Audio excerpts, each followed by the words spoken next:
Welcome to my channel. I'm Roxana, and today I'm joined by Alison Smart. She's the founder of the Alliance to Protect Insulin Choice, a group that was formed after Novo Nordisk announced that they will discontinue Levemir insulin by the end of 2024. Alison, who's also the mother of a teen athlete with type 1 diabetes, is leading efforts to slow down the discontinuation to ensure that a generic version of Levemir can be made available. Alison also shared more details in a guest blog on my site. Alison, thank you so much for being here. Thank you, Roxana. I'm looking forward to this. Awesome. So many people might think insulin, well, that's insulin. All insulin is the same. But Alison, could you explain what makes Levemir unique and why it's so important for type 1 diabetics like your son? My daughter, actually. Okay, But no, sorry. no, you're okay. I think, I'm so glad you asked that, because this is a common thought. Even some physicians think, insulin is insulin. When you need insulin, and any kind of insulin is better than nothing, of course. But once you need insulin, there are different types. So if you have type 1 diabetes and you will need insulin for the rest of your life, you can either use an insulin pump, which uses fast-acting insulin, or you can do a regimen of shots that includes both fast and long-acting. Long-acting or basal insulin, there are only 3 types. There are only 3. They each have different lengths of action. Some have different side effects. They are different. And so I think you could understand that if someone's going to need insulin for a very long time, they're going to want the one that's most closely adapted to their own needs. And that works for them. Absolutely, absolutely. So my son is type 1 diabetic. That's why I know a little bit about insulin. He was on Lantus before he went on the pump. Now he is on short-acting Humalog, which gives him the basal insulin that he needs, because you don't only need insulin to bolus for carbs, but you also need insulin for whatever the liver puts out. The liver continually puts sugar in the blood system. So you've been working tirelessly to raise awareness and fight for Levemir's continued availability. I saw you speak at Low Carb San Diego last year, which was awesome. By the way, they squeezed you in, which they don't usually do, because this issue is so important. Since then, what gains have you made? Like, are there any specific milestones or victories that stand out? Absolutely. So the announcement came in November, on November 8th, and I started calling everyone. I thought, someone is going to fix this, right? We can't do without this insulin. So between calling the World Health Organization and the FDA and pharmaceutical companies and advocacy organizations, they all said, our hands are tied. There's nothing we can do. The only ones that can fix this are your elected representatives. So basically, if we live in the US, that would be our senators and congressional representatives. If you're in other parts of the world, the discontinuation hasn't been announced yet for all of you, but we're concerned that history shows that a worldwide discontinuation would follow if this one happens in the US. That's why it's so important that we get action within the next few weeks. So back to our journey. That was November. I loved seeing you in January at the conference. That was kind of a last-minute decision. I said, I've got to go. I have got to fly to Florida and be around people who might help. So that was kind of the start. And then in February was our first trip to Washington, D.C. We met with many Senate offices and congressional offices. I've since been back. I'm heading back for my 5th time in a week and a half. I did not have experience in advocacy. This has been all new, but we have had, just like you said, that they helped us at that conference. They squeezed me in to be able to start this journey and get some awareness. I have had countless people who have helped. We've had quite a bit of press on this, but not enough. We'd like more. Many communications. So I guess our journey right now has really kind of evolved. There is a Help Senate Committee meeting on September 24th. It's a hearing. Bernie Sanders. Oh, that's just coming up now.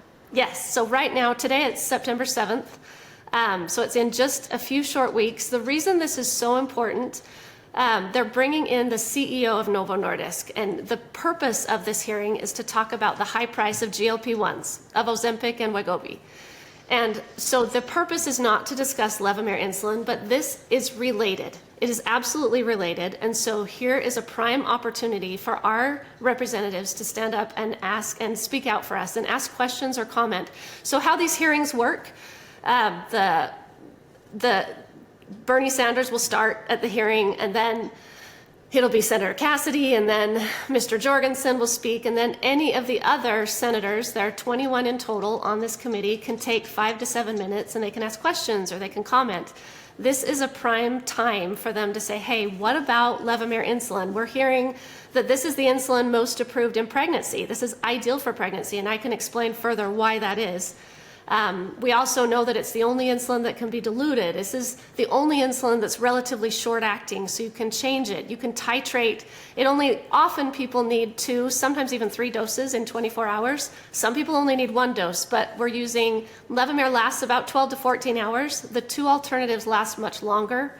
The glargine insulins, which is Lantus that you mentioned that your son has used, they come by several names, but they last about 20 hours. Or the third option is a still patent-protected insulin that Novo Nordisk also makes that lasts 42 hours. So when you make a change in that insulin, you don't see the effects for about 3 days. People like my daughter, who's a teenager, her needs fluctuate throughout her hormone cycle. Many teenagers, I'm in contact with many who are reaching out, who are saying, what will we do? We don't have options. So for example, I know a few teenage boys who take 3 times the amount of insulin in the morning that they take in the evening, and vice versa. There are some who need 3 times at night what they need in the day. You can only do this with a shorter acting insulin like Levemir, so it's essential that we get generics or biosimilars of this on the market prior to it being discontinued. So you mentioned that Levemir can be diluted. I imagine that would be crucial for babies.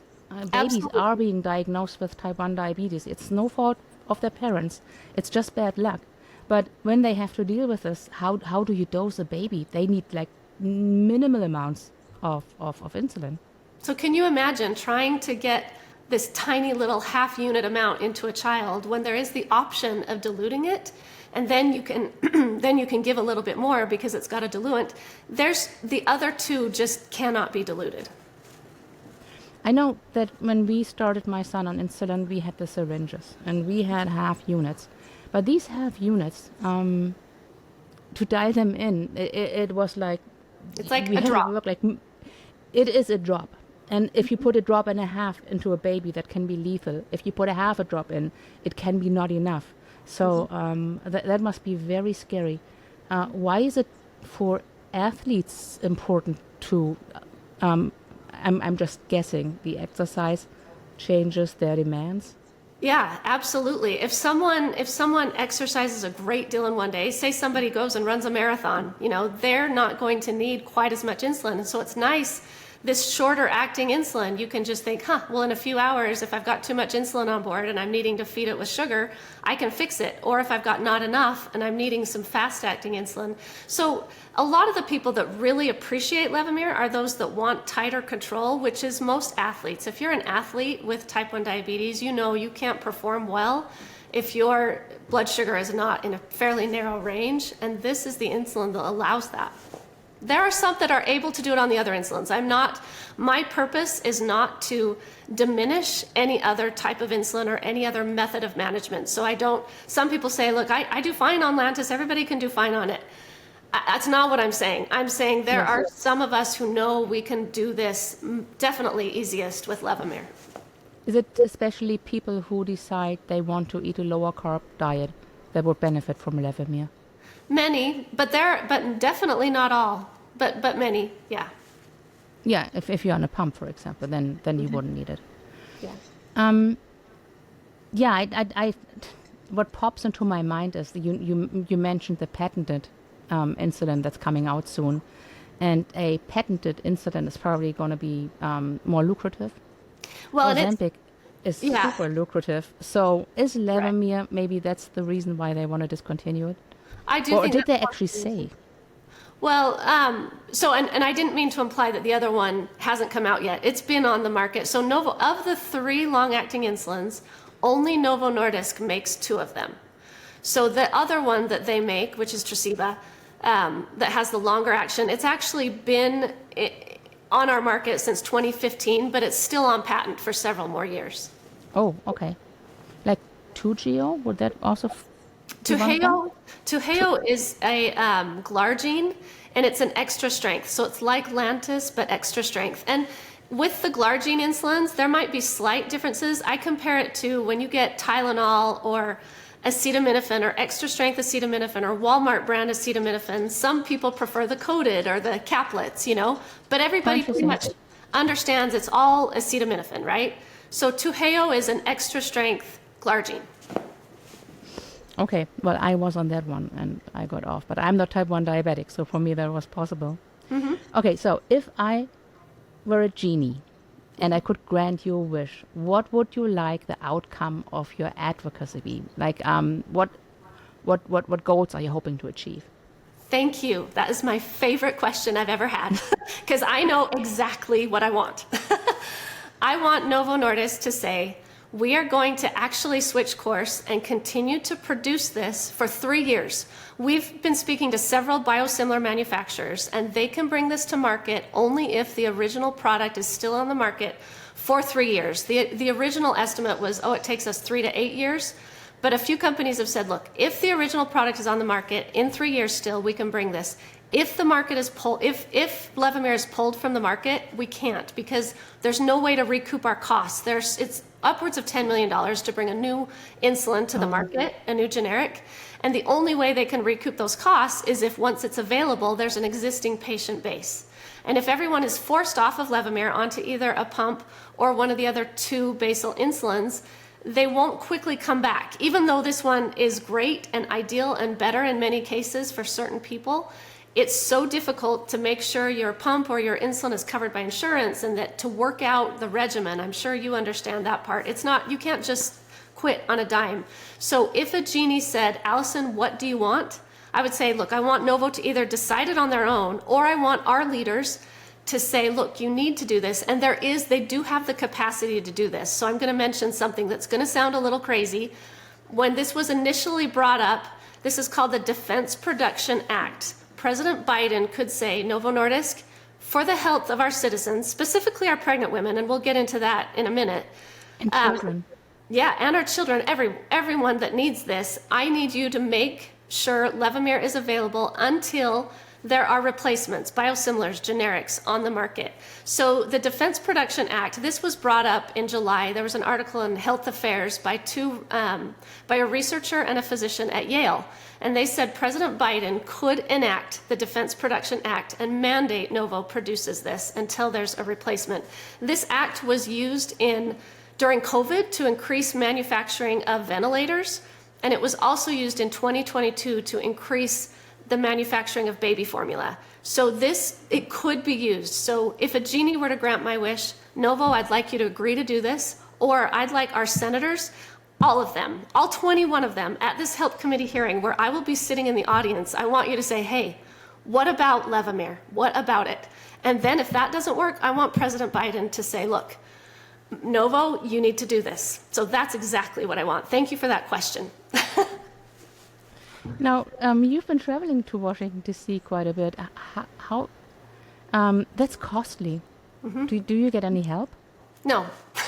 I have been doing this all out of my own funds to travel there and to stay near the Capitol. I have to do this. I have to do this for my daughter's future, but it would help. It would help if anyone hears this. We would love help, partners, or donations. We have a website. It's alliancetoprotectinsulinchoice.org. We've also got a GoFundMe. We are very small. I want to thank a partner. I think we have a mutual friend, Nayeri Missisian of Low Carbon Fasting. They have been helping. Low Carbon Fasting sponsored our website. There's a video, it's a YouTube video, an hour long, that has 20 parents and individuals saying exactly why this insulin is unique and different. So yeah, we would love help. The other thing why money would help, it would help us spread our message. It would help. Mm-hmm. I need more ears. So another question people often have, why aren't we hearing this from the American Diabetes Association or JDRF? Yeah, that's going to be my next one, because right? They should be interested. They are the organization. I mean, even though they were never elected, no one. I don't think they're even officially mandated to do that, but they're there. They should help, right? Well, I think you need to understand, people think they are, quote, advocacy organizations, and they don't realize if you Google their sponsors or their main funding sources, they are pharmaceutical companies. So I guess in my mind, it's a little bit like an employee speaking out against their employer, right? If they, and to be fair, they did address this. So in June, I went to Florida to the American Diabetes Association Scientific Sessions Conference, and I spent several days with physicians who specialize in diabetes and pregnancy. And they said, several of them that are on boards of the ADA and the Endocrine Society, and they reached out and they said, look, this is a problem. And so the ADA and Breakthrough T1D, JDRF, and some of these organizations reached out to Novo. They had a phone call, and Novo dismissed them. And so they said, okay, we're not addressing this anymore. But I think it's important to understand, we don't have advocacy. We don't. I spoke with my state's medical association president, and her response was, we don't get into granular issues involving one pharmaceutical drug. So my answer is... Granular issue. That's a granular issue, I guess. That must sting. Well, who will speak out for us if the organizations, and we do have physician statements, but I'm hesitant to say who these physicians are and where they work, because they are concerned everything has to be approved through their employers, and they're on these boards of the ADA. So I just want people listening to this to think, who speaks out for us? Who? Because I don't know who that is. Who is watching out for us? That's why I'm saying now I need it to be our senators. I need this because we don't have anyone else taking care of us and watching out. The type 1 diabetics are getting forgotten in the haze and the talk of all the type 2s and Ozempic and Wegovy. We are getting forgotten. There is just so much money to be made with these drugs, and only so much capacity that they have. Mm-hmm. And then there is going to be a business decision made. That's what I hear all the time. It's a business decision. Yes, and this is something that really, it's one of my pet peeves. The health system is so messed up. It should be a health system and not or health care system and not a sick care system. Absolutely. So until that's changed, until all that is overhauled, it's gonna be an uphill battle. Mm-hmm. It's usually parents like you that drive that. It's like with pumps. So we talked about pumps, but I think most people don't know what that is. Can you maybe explain the difference between pumps and multiple daily injections? Yeah, and pumps are a fabulous tool. I don't want anyone to think... I had one meeting in February, my first visit to DC, with an aide of a senator, and he interrupted me and didn't want me to finish the presentation, and he said, I use a pump, and I am an athlete. I played baseball in college. I do great. I am a product of innovation. What you're doing might stifle future innovation. And I would like to say, I am not trying to stifle anything. Pumps have been a great tool. They have helped many get great control. But there are some of us, my daughter, for example, we used a pump a year ago for 3 months. We gave it a good try, and it worked great during the week. We have really good control and good management. Our lives are not crazy. Things are going well. But with the pump, it worked fine during the week, but we found she likes to play in tennis tournaments on the weekends. And in our case, the pump had a difficult time keeping up. I think the pump delivers continuously short-acting insulin. And if that cannula gets kinked with all the sweat and the activity and you're in the heat all day long, I just think it was having a hard time delivering, and several times we had to remove the pump and go back to shots anyway. So everyone has their own type of management. Technology is fabulous. It is. I'm not taking anything away from that. But we need to remember there will always be, like the newly diagnosed are not quickly put on pumps. They like it to have some time. People need a backup. If something goes wrong with your pump, or if you're going on a vacation to the Amazon for 2 weeks, you might want to go back on shots if you're not going to have access to a lot of electricity. And pregnant women that have gestational diabetes, their need for insulin is temporary. They're not going to use a pump. There will always be a need for a management of multiple daily injections, which is injections at specific times for a long-acting insulin that runs in the background, as well as fast-acting insulin that you take with food, and also to lower your blood sugar. Yep, and many people think, that is a pump, so you just set it and forget it. And that's not the case. It needs to be constantly adjusted. It needs to be told what to do. It is a marvel of invention or technology, but it is stupid. without the user input, it doesn't do anything. So that too, my son is on a pump and he enjoys it. But I see how it's not working, especially or for many athletes, especially for girls when they go through the cycle. That there's just so much variation. Absolutely. So people, if they want to help, how can they help you? Like how do they find you? What can they do? Another question I absolutely love, because I want help. All I'm doing this year is asking for help. This is a change. In my life, I have not asked for help a lot, but now I am asking everyone. Couple ways. We'd love donations if you can, and that's on our website. There's a donate page and a GoFundMe. Most important, I would like you to reach out to your government leaders and representatives. And if you have questions about that, I'm happy to answer any questions. You could ask the question on the website. But just to make it easier, if you're in the United States, everyone has 2 senators that represent them and 1 congressional representative. And you can just Google, how do I find my congressional representative? You put in your zip code and they will tell you. And then on their website is a form where you can put in a statement. And we would love more awareness of this if you could put in comments.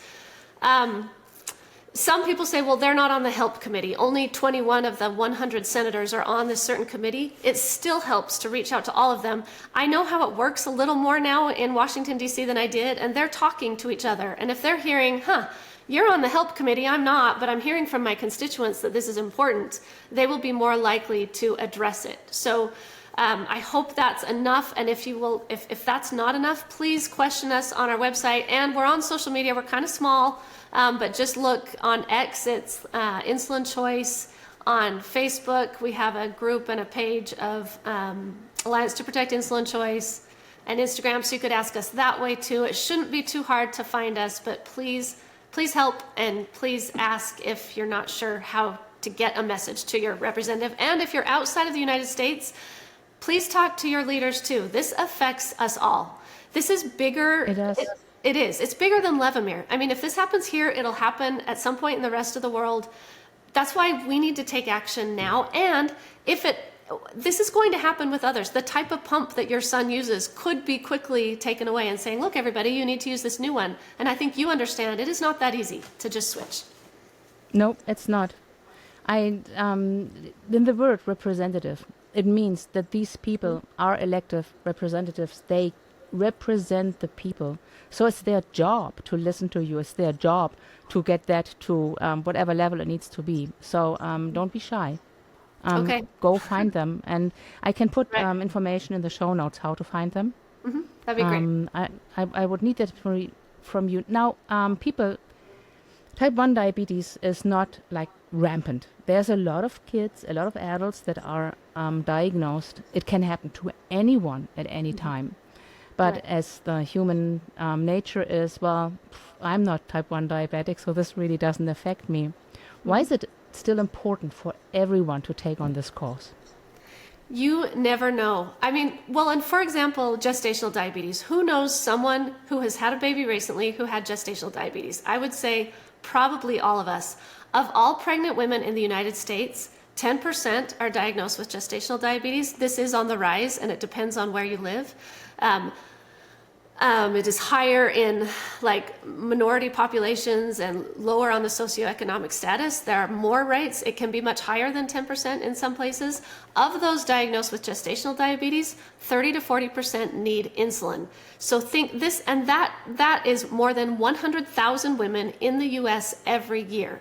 So if you think type 1 won't affect you, I bet you thought the same thing I did. I had no idea someone in my family would be diagnosed with type 1. I bet you were shocked. Right? I was floored. Our lives turned upside down. Mm-hmm. We were suddenly faced with a disease that could just snuff out the light of my child.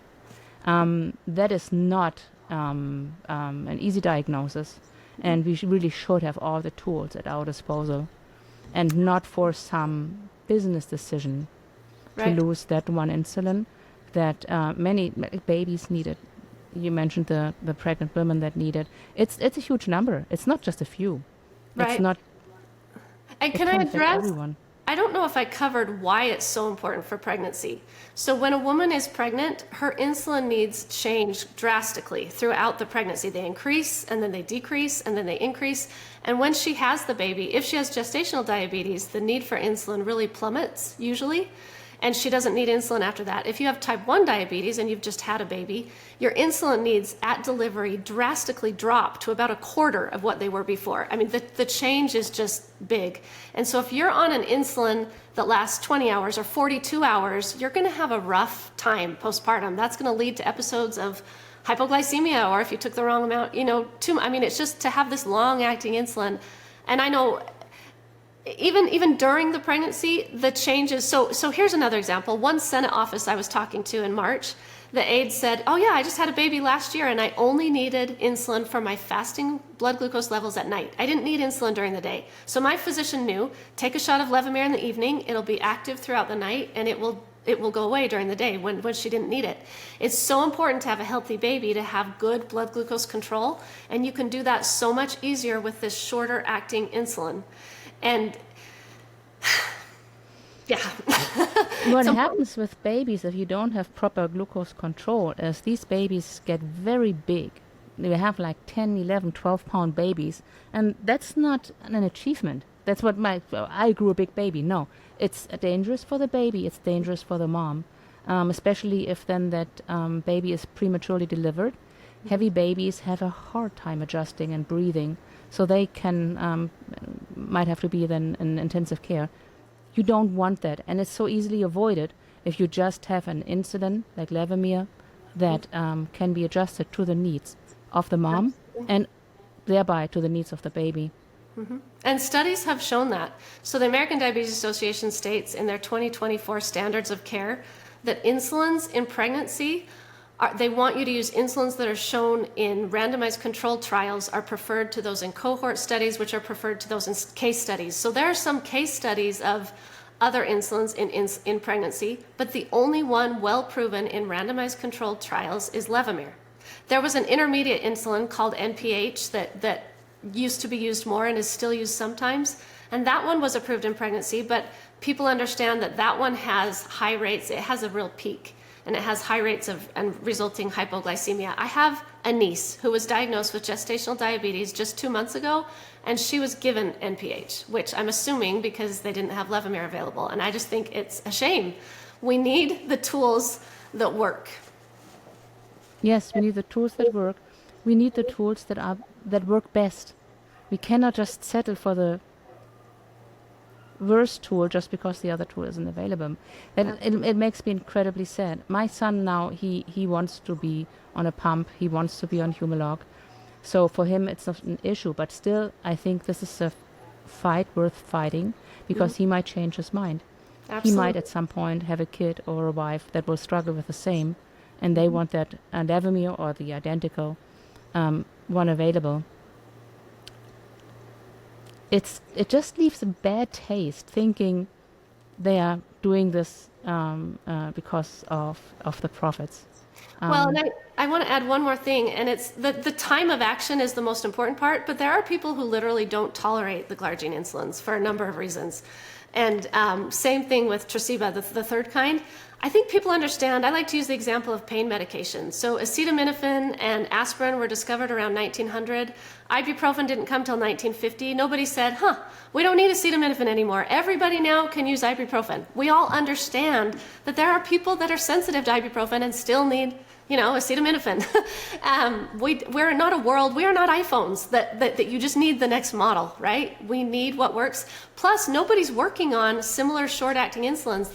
Their focus now, the newest insulins coming out are once a week basal insulins, which would just be so difficult for someone who's trying to keep tight control when hormones drive insulin needs that change. So you can't take, and I'm not saying that might be great for maybe a type 2, right?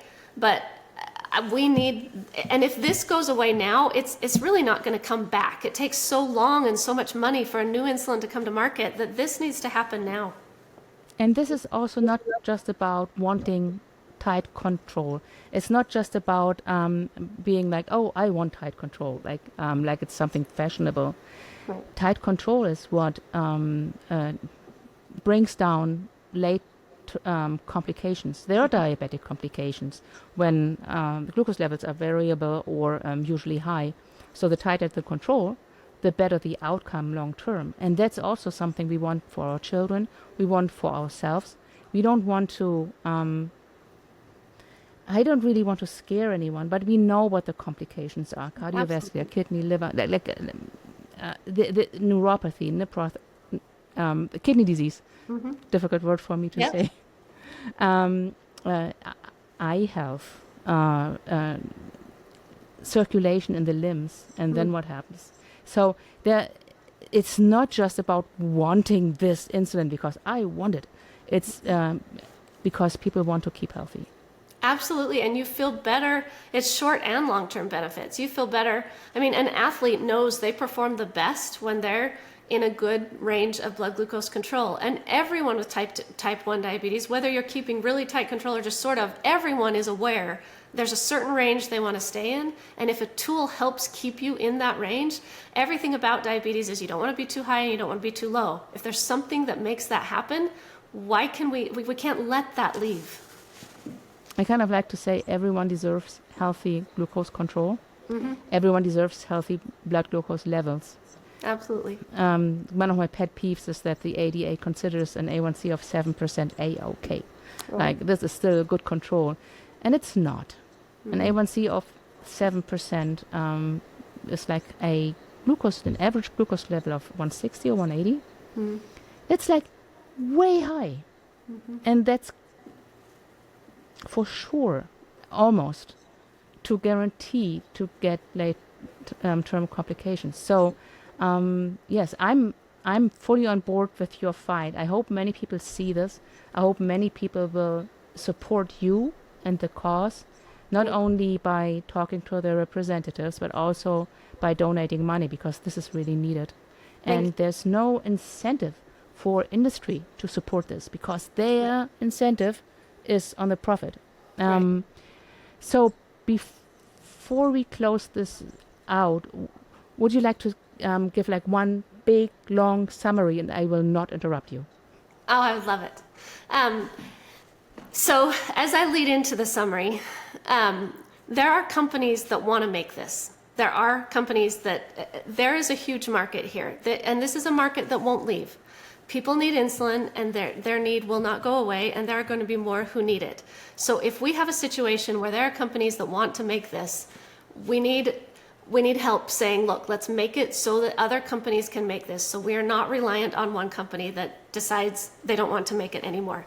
And then just in summary, this is a unique insulin. We need your help. It is now September. It is planned to be discontinued in December. If the discontinuation happens as planned, it will be very difficult to come back and get this insulin available. We need all hands on deck now. We need your help. So if you're listening to this, if you can reach out to your elected representatives, ask us questions on our website if you don't know how to do that, alliance-to-protect-insulin-choice.org. I kind of think that's the summary. I think we hit everything, and I want to thank you, Roxana. Thank you for helping to spread the message. And anyone else, if you're listening to this, if you can help us reach out and say, hey, I want to help spread the message, please let us know. We need all the help we can get. And just thank you very much.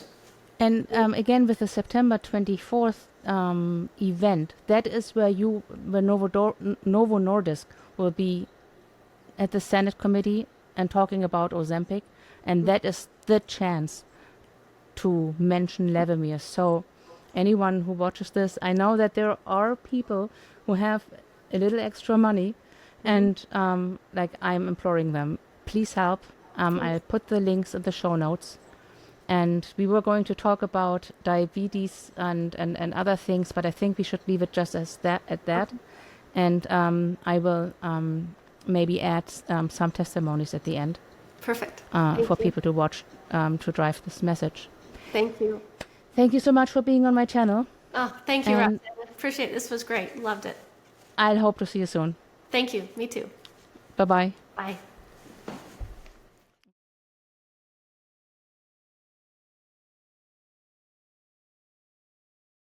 My name is Lester Hightower. I have a son who is almost 19 years old. He's had type 1 diabetes since the age of 5, and he's been a Levemir user that entire time, so approaching 14 years.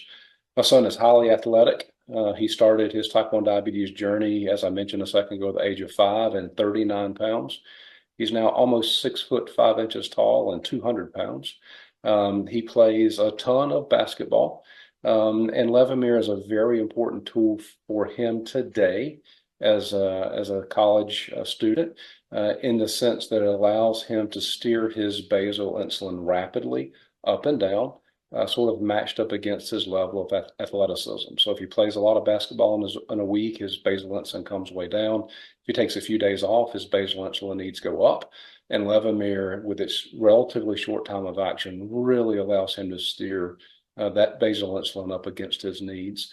When he was much younger and his mother and I were primarily responsible for his insulin, we faced different challenges that Levemir was a very big help for, and that primarily was around growth. When Andrew, particularly in his most rapid growth years, say 12 to 16, he would have, tremendously high basal needs overnight in conjunction with his growth spurts and the body's natural release of growth hormone. And Levemir allowed us to cover what were then very highly bifurcated basal needs. And what I mean by that is during the daylight hours, when his body was not really hitting him with growth hormone, his basal needs were relatively low. But in the evening hours, and overnight, when he was having large releases of growth hormone, his basal needs were extremely high. And Levemir is exceptionally helpful in those types of situations because we would dose Andrew 3 times a day with Levemir. His morning dose would be very, very small versus his 2 evening doses. And that high bifurcation is what his body needed. Levemir allows it, and the long-acting insulin such as Tresiba just you can't do that, and it would be a big step backwards for parents of children, a large step backwards for athletes who have changing needs. Hello, my name is Betsy. I'm from Ohio. I've been using Levemir since about 2007. I have tried other long-acting insulins in the past, and like so many others, Levemir is the only long-acting insulin that my body can use without painful and or dangerous side effects. As we all know, Levemir is a very unique insulin, and when the only solution that Novo Nordisk is giving is to use a different type of insulin, that's not really a solution at all. It may keep us alive, but a lot of us can barely function on it. It can cause severe complications. It can cause hyperglycemia, which is high blood sugar, which can be very dangerous. It can cause hypoglycemia, which is low blood sugar, which is also very dangerous, which also can be fatal as well. And as people with type 1 diabetes, this is a concern that we will have to deal with every day, every hour, pretty much, for the rest of our lives. So we are urging Novo Nordisk to keep producing Levemir, as this is pretty much essential for our survival. Thank you. Why do I not want Levemir to go off the market? Let me count the ways. When I was first diagnosed, I was put on Lantus, and I had some very scary lows.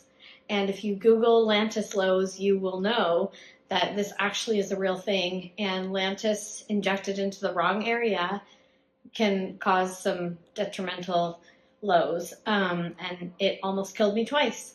So I switched to Levemir, and I have had years and years and years of success on Levemir since I've been on it. And sorry, my dog's barking in the background. Apollo, no.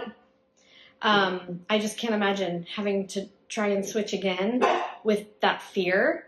And I also have got such good control now on Levemir, and it's taken a while to get it really dialed in, which every insulin does. But to have to switch that up again with all the things that us diabetics have to go through every single day, and then we're going to try and just take one of our insulins off the market, it's just so devastating for so many of us who love Levemir. as much as you can live on insulin.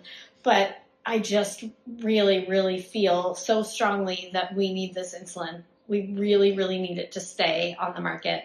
And if you can support us in our cause, we just greatly appreciate it.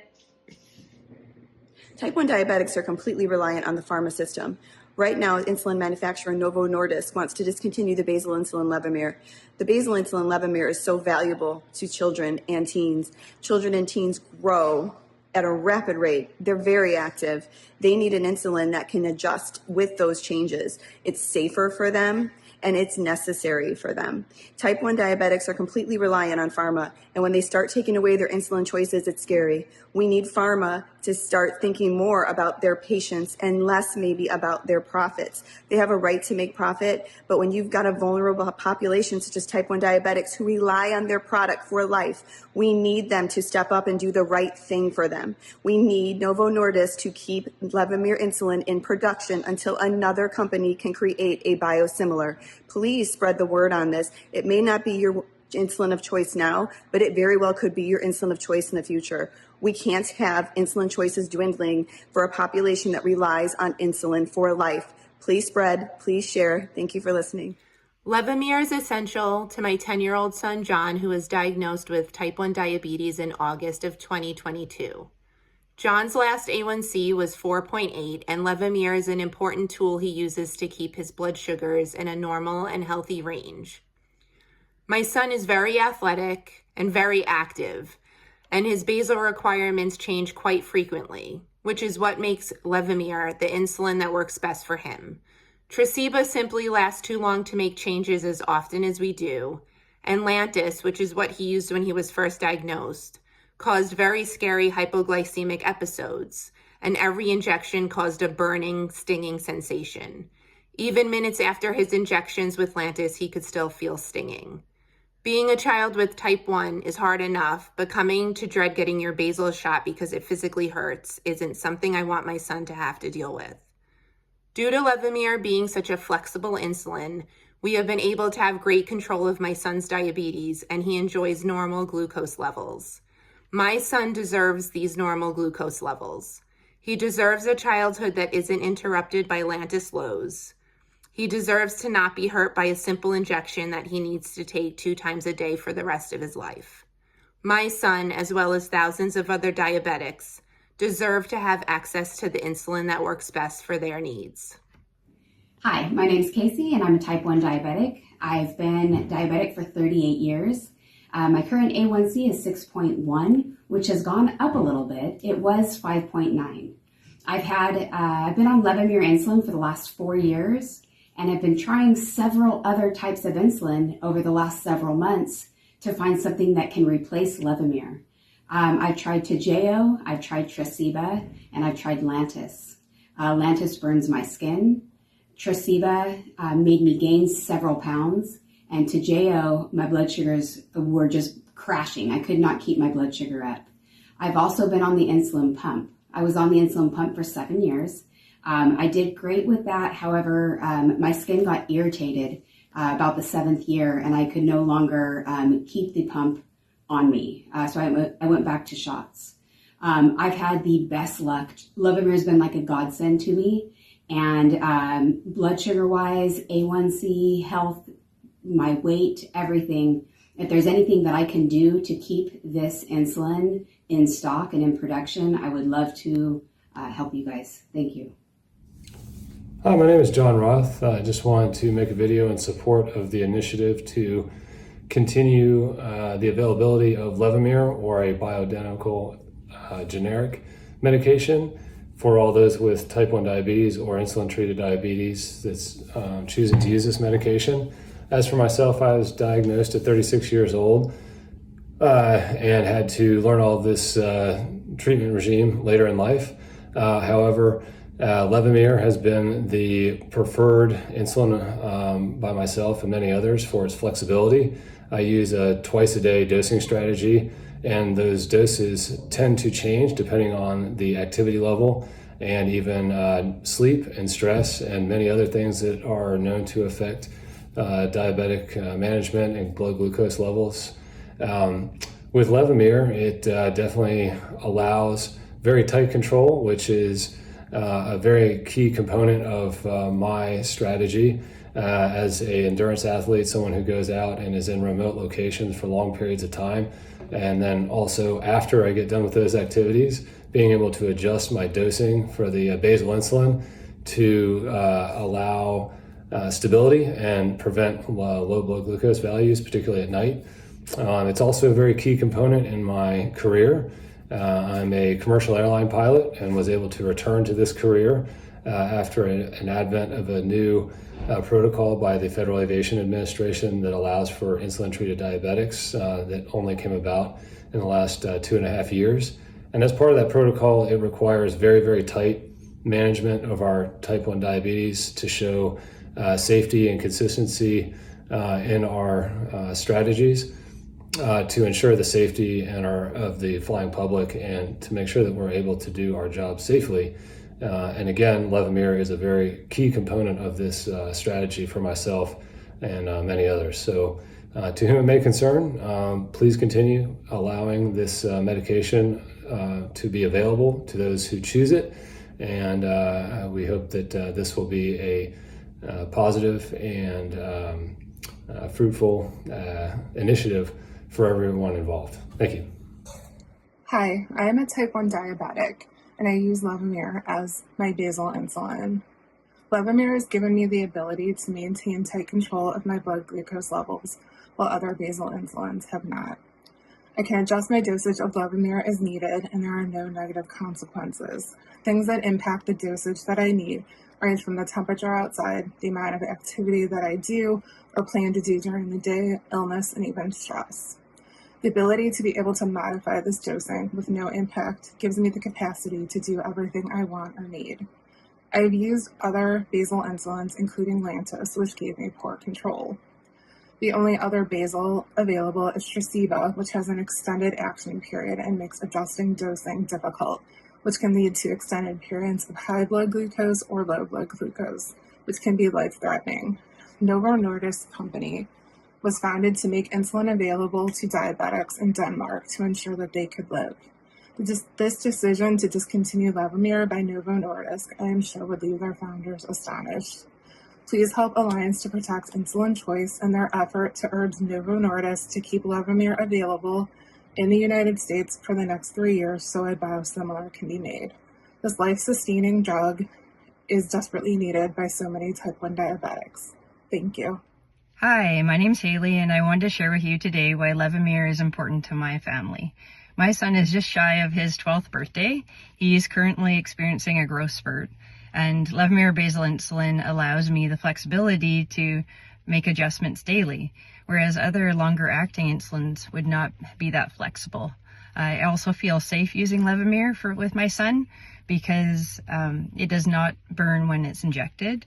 As well, if I accidentally hit a blood vessel, which can happen, I don't have to worry about severe lows like I would with Lantus. I really, really appreciate Levemir, and I hope that we can keep it in production, or at least until we can get a biosimilar available.